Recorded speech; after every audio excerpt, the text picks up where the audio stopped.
Suasana begitu sangat dingin, ditambah derasnya hujan yang tak kunjung henti.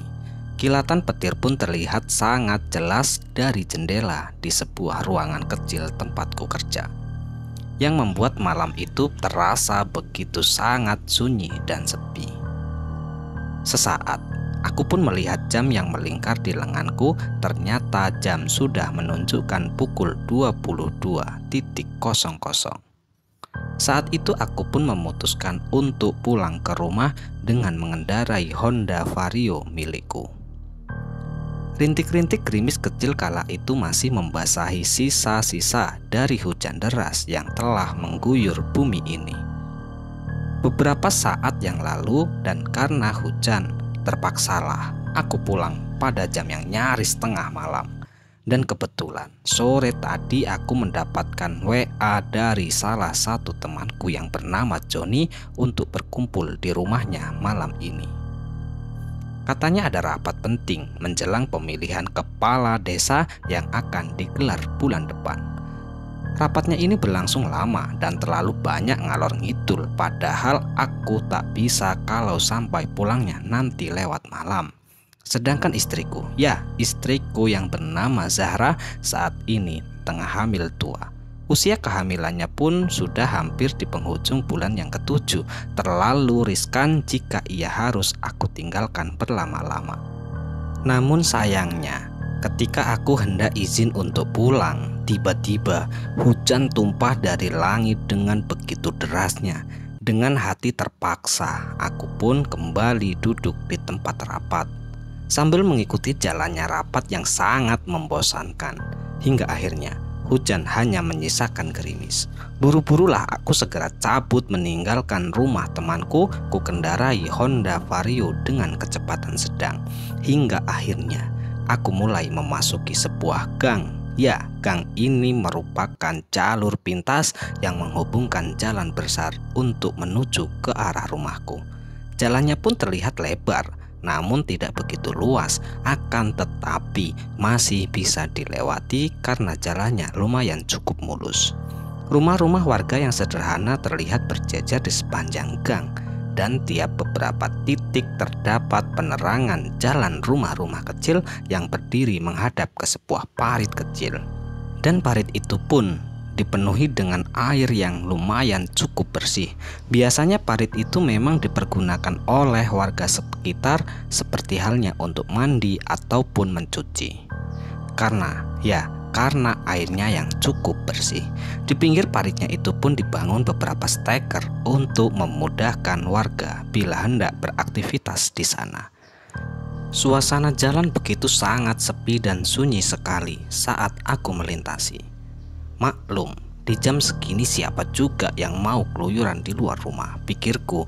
Akan tetapi mataku menangkap sesuatu di depan sana sembari berjalan pelan mengendarai sepeda motor. Aku pun perhatikan dengan seksama apa yang barusan aku lihat. Namun bukan sesuatu yang mengerikan, tepatnya adalah sosok seseorang yang sedang nongkrong pada steker di pinggiran parit. Makin dekat jarakku dengannya, semakin jelas pula bentuk sosok itu. Terlihat sangat jelas posisinya tengah berjongkok menghadap ke arah parit. Jadi kala itu yang kelihatan hanyalah bagian belakangnya saja. Rambutnya pun terlihat memutih terurai berantakan. Tubuhnya pun kurus. Sosok tersebut terlihat mengenakan kemben, sepertinya hendak mandi. Memang aku tak bisa melihat wajahnya, tapi aku bisa memastikan jika sosok ini adalah seseorang nenek yang berusia lanjut. Begitu aku melewatinya, tiba-tiba saja tercium olehku semerbak bau yang sangat anyir yang begitu pekat baunya di hidung. Aku meludah ke sebelah kiri untuk mengurangi rasa mual di perut. Dasar setan kurang ajar itu, gumamku. Aroma tak enak masih tercium, padahal jarak antara aku dan nenek sudah lumayan jauh. Dan ketika aku menoleh ke tempat dia berjongkok, tiba-tiba sosoknya itu pun menghilang begitu saja. Aku pun sedikit lega, walaupun sempat timbul rasa panik tadinya. Setidaknya aku masih bisa menguasai ketakutanku saat menyaksikan penampakan barusan. Aku pun kembali memacu motorku menuju ke rumah yang sudah tak begitu jauh lagi jaraknya. Jalan demi jalan pun aku lalui hingga akhirnya aku pun sampai di rumah. Namun perasaanku tiba-tiba saja merasa tidak enak ketika istriku membukakan pintu rumah dengan tampang yang sangat kusut. Mas ini gimana sih? Udah tahu istri lagi hamil, bukannya pulang awal malah tengah malam begini, ucap istriku mengomeliku dengan mulut dimonyongkan. Maaf dek, maaf, jawabku sambil cengengesan. Hujannya deras banget, mas kan nungguin reda. Kenapa nggak pulang besok saja sih mas?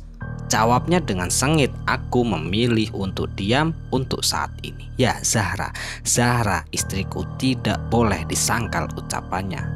Nantinya bisa-bisa panjang urusannya. Lagi pula ia sedang mengandung, aku tak tega berdebat dengannya. Aku mau lanjut tidur dulu mas. Sana bersihin badan dulu, nanti baru boleh masuk kamar, perintahnya sambil berlalu. Iya, kataku dengan menghela napas secara dalam-dalam. Sial, di jalan sudah ketemu hantu, sampai rumah masih diomelin istri. Gerutuku di dalam hati. Zahra pun terlihat sudah tergeletak di atas kasur ketika aku menuju kamar mandi. Dan setelah bersih-bersih selesai, aku pun kemudian langsung masuk ke dalam kamar untuk menyusulnya. Aku juga ingin langsung memejamkan mata, saking ngantuknya. Uap demi uap pun selalu aku keluarkan dari mulutku yang menganga.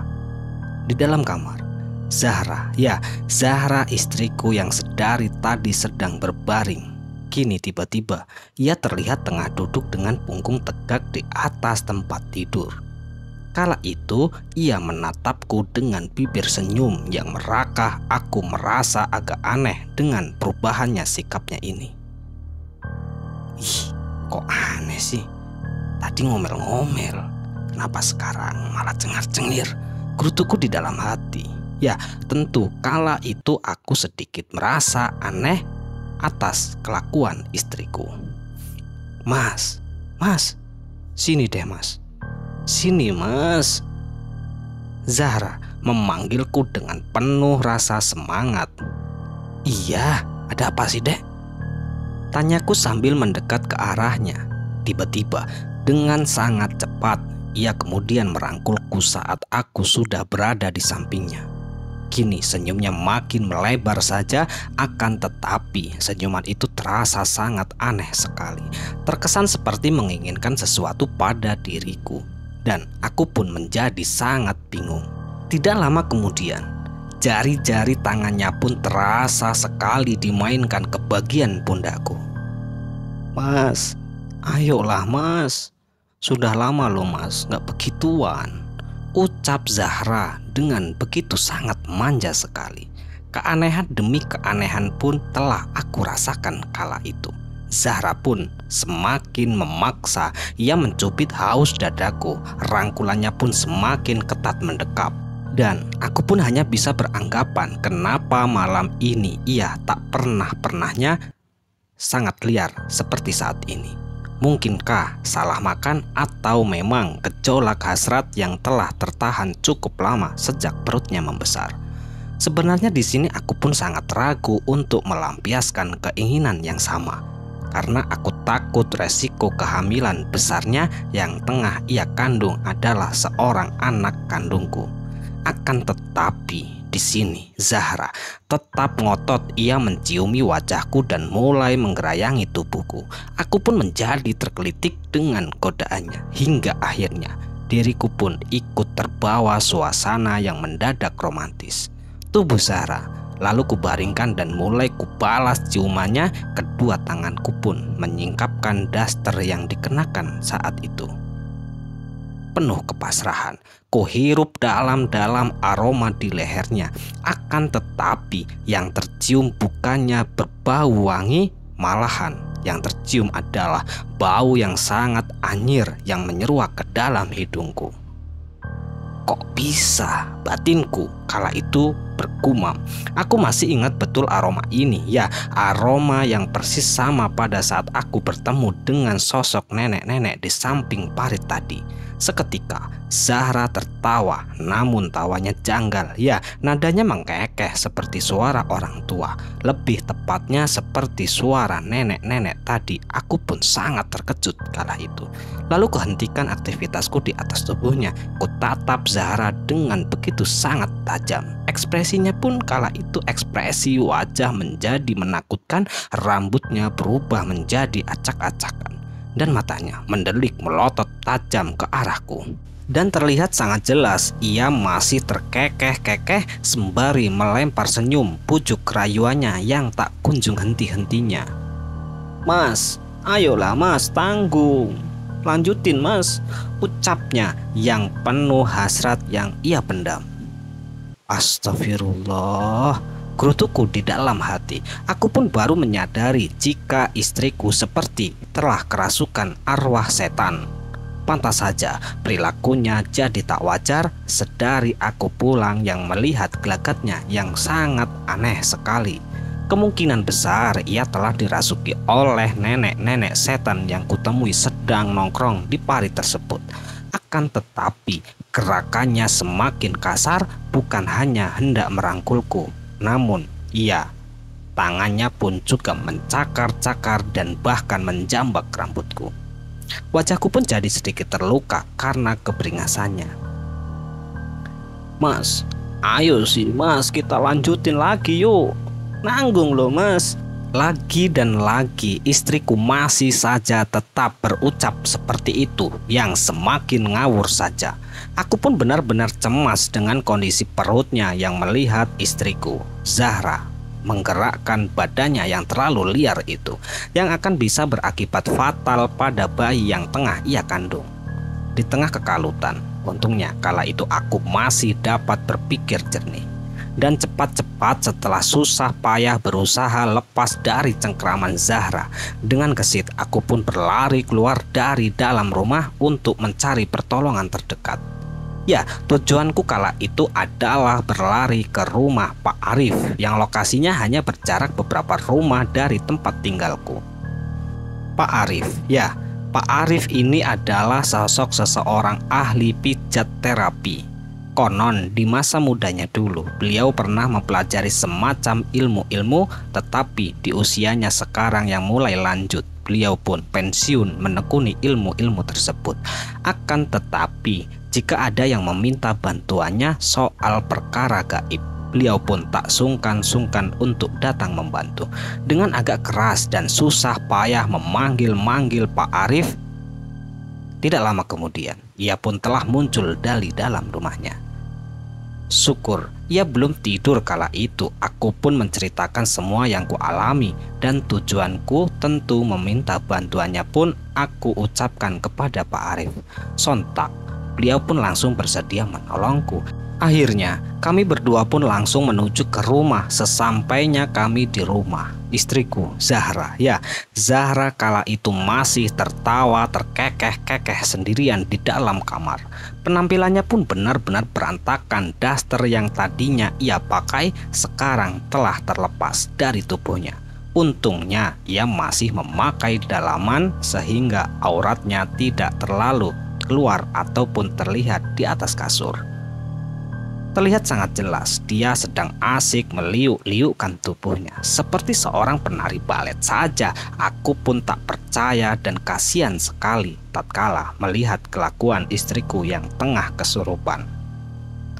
Tapi sedikit agak lucu, kenapa harus joget-joget segala sambil menahan malu. Buru-buru aku pun menutupi tubuh Zahra dengan selimut lebar. Sekejap kemudian ia pun meronta-ronta meminta dilepaskan. Saat ku peluk dirinya, Pak Arif pun kala itu berdiri dengan tenang, sorot matanya yang tajam mempelajari situasi yang tengah ia hadapi. "Mas, tadi sampean ketemu dengan nenek-nenek ya?" tanya beliau kepadaku. "Iya Pak, benar sekali. Tadi saat saya pulang ketemu Pak." Jawabku kepada Pak Arif yang sedikit terbata-bata kala itu. Nenek itu ngikutin sampean. Lalu dia itu ngerasukin istrimu, Mas. Dan kalau sampean pengen tahu, nenek itu sebenarnya naksir sama kamu, Mas. Ucap Pak Arif yang sembari tertawa kecil. Aku pun ikut tertawa kala itu. Sudah kutebak jika setan tersebut memang membuntutiku hingga ke dalam rumah. Pasalnya bau anyir yang khas dari sosok itu terus mengikutiku bahkan saat aku pertama kali menginjakkan kaki di depan rumah. Akan tetapi yang tidak dapat kuterima adalah ternyata aku telah ditaksir oleh setan yang berwujud nenek-nenek. Sungguh tak diterima oleh benakku. Sebelumnya aku pun menjadi shock mendengarkan kabar buruk ini yang disampaikan oleh Pak Arif. Tapi gak apa-apa, gak bahaya kok. Cuman kasihan istrimu saja, Mas, sampai terkena getahnya, ucap Pak Arif seraya memegang ubun-ubun istriku. Lalu di sini beliau berbisik pelan, kemudian ia menarik telapak tangannya dari kepala Zahra. Sekejap, tubuh Zahra pun terjatuh lemas. Zahra yang tadinya tertawa-tawa dan berontak penuh nafsu, sekarang terkulai lemah dalam pelukanku. Dek, kamu gak apa-apa kan? Dek, panggilku memastikan istriku kala itu telah bebas dari kerasukan setan. Ia pun kala itu menyahut dengan tangisan ketakutan. Mas, tadi ada nenek-nenek, mukanya serem banget, Mas. Masuk ke dalam kamar, lalu dia itu ngedeketin aku, Mas. Habis itu aku gak inget apa-apa, ceritanya sambil menangis. Aku tenangkan dia seraya mengusap-ngusap rambutnya. Sudah, gak apa-apa. Itu cuman iseng aja, jangan khawatir. Sekarang dia sudah aku usir, ucap Pak Arif sembari menggibas-gibaskan tangannya. Makanya jangan suka pulang malam-malam kalau istrinya sedang hamil. Takutnya ya kejadian tidak terduga seperti ini, Mas, lanjutnya dengan sangat bijak. Iya Pak, saya kapok Pak. Terima kasih banyak ya Pak atas bantuannya. Kalau nggak ada Bapak, nggak tahu deh bagaimana nasib saya dan istri saya, Pak, kataku penuh rasa penyesalan yang kusampaikan kepada Pak Arif kala itu. Ya sudah, kalau semuanya sudah selesai, aku pamit izin dulu ya, Mas. Sudah ngantuk berat, ucap Pak Aris, lalu ia terlihat menguap begitu sangat lebar. Pak, sekali lagi terima kasih banyak ya Pak.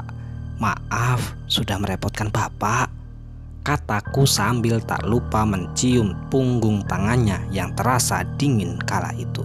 Ku antarkan beliau sampai ke teras rumah sembari menggandeng istriku dengan perasaan penuh kasih sayang. Di keesokan harinya, tanpa menunggu berlama-lama, aku pun membawa istriku ke klinik dokter kandungan. Jujur, aku sangat cemas akan kesehatan Zahra dan juga kehamilannya setelah kejadian aneh tadi malam. Dan setelah diperiksa oleh dokter, ternyata kondisinya baik-baik saja. Zahra maupun bayi yang berada di dalam perutnya ternyata masih sangat baik-baik. Alhamdulillah, kurutuku ucap rasa syukur berkali-kali. Hanya saja Zahra kala itu masih merasa lemas, akan tetapi menurut dokter ia hanya perlu beristirahat yang cukup. Lalu kami pun langsung menuju ke rumah untuk pulang. Setelah di rumah tiba-tiba terlihat sesaat Pak Arif lewat dengan mengendarai motor tua miliknya. Ketika beliau itu melihat kami, ia pun berhenti lalu singgah sejenak. Dari mana Mas? Kok berduaan? Zahra udah mau lahiran toh? Tanyanya dengan sangat ramah. Belum Pak. Ini habis memeriksa kondisinya Pak, setelah kejadian yang semalam, jawabku malu-malu. Hah? Kejadian yang semalam? Emang semalam ada kejadian apa sih Mas? Tanya Pak Arif dengan nada kebingungan. Aku dan Zahra pun lalu saling berpandangan. Loh, masa Bapak sudah lupa? Kan suamiku minta bantuan ke Bapak tadi malam, terang Zahra. Namun Pak Arif masih nampak kebingungan saja. Kemudian aku dan Zahra pun menceritakan ulang peristiwa kesurupan semalam pada beliau. Namun beliau tetap saja tidak mengingat. Maklum sudah tua, bisa jadi ia sudah lupa karena faktor usia. Walaupun sebenarnya di sini agak janggal jika Pak Arif sudah lupa begitu sangat cepat. Pak Arif pun terlihat kala itu menggaruk-garukan kepalanya yang sudah dipenuhi dengan uban. Raut wajahnya pun masih menyiratkan kesan tidak mengerti apa yang semua telah kami sampaikan. Kok aneh ya Mas? Aku kok nggak tahu ada kejadian yang seperti kalian ceritakan loh. Dan seingat saya sih, saya nggak datang ke sini tadi malam. Jelasnya lagi, di sini istriku menjadi agak marah dikiranya kala itu Pak Arif itu sedang bercanda. Lah, kan Bapak yang udah nyembuhin saya Pak. Suamiku juga yang pergi ngejemput Bapak di rumah kok. Jelas Zahra lagi yang benar-benar kala itu sudah terpancing emosi yang mengira Pak Arif sedang bercanda. Iya, tapi masalahnya tadi malam itu saya nggak ada di rumah. Nah, tadi malam itu saya nginep di tempat sepupu saya Mas. Dan nggak bisa pulang gara-gara hujan deras malam. Iya toh, tadi malam hujan. Nah, ini aja saya baru mau pulang ke rumah, kok tiba-tiba sampai ngomong kayak gitu? Jawab Pak Arif dengan nada tegas dan serius untuk yang kedua kalinya. Aku dan istriku pun saling berpandangan. Kami di sini benar-benar kebingungan. Zahra, ya istriku pun memeluk lenganku kuat-kuat lalu pergi. Zahra ketakutan kala itu. Ya, kalau yang semalam bukanlah Pak Arif. Aku pun hanya bisa terdiam membisu, tak tahu entah harus menjawab apa. Di sini aku berpikir mulai tidak peduli dengan siapa yang datang semalam. Intinya sosok yang menyerupai Pak Arif semalam sudah datang dan mengobati istriku. Hingga akhirnya istriku dan anakku yang berada di dalam kandungannya pun baik-baik saja. Aku tidak perlu memikirkan siapa sebenarnya tadi malam sosok yang menyerupai Pak Arif. Yang jelas aku mengucapkan terima kasih kepada siapapun sosok itu yang telah mengobati istriku. Selesai. Sekian cerita dari salah satu teman kita. Semoga cerita ini bisa menghibur dan cerita ini bisa bermanfaat yang kami harapkan. Dan kami ucapkan mohon maaf yang sebesar-besarnya jika ada kata-kata yang salah yang kami sampaikan. Dan kami ucapkan pula terima kasih banyak kepada teman-teman semua yang telah mendukung kami. Semoga amal kebaikan teman-teman dibalas oleh Allah Subhanahu wa Ta'ala berupa hal-hal yang lebih baik dan lebih bermanfaat dalam kehidupan kita semua. Amin, amin ya robbal alamin. Dan tak lupa untuk teman-teman dimanapun berada yang sedang sakit, semoga diberi kesembuhan. Dan yang sedang sulit mengalami sebuah kesulitan ya, semoga diberi kemudahan dalam segala hal oleh Allah Subhanahu wa Ta'ala. Amin, amin ya robbal alamin. Bye, sampai jumpa di cerita selanjutnya. Akhirul qouli, wassalamualaikum warahmatullahi wabarakatuh.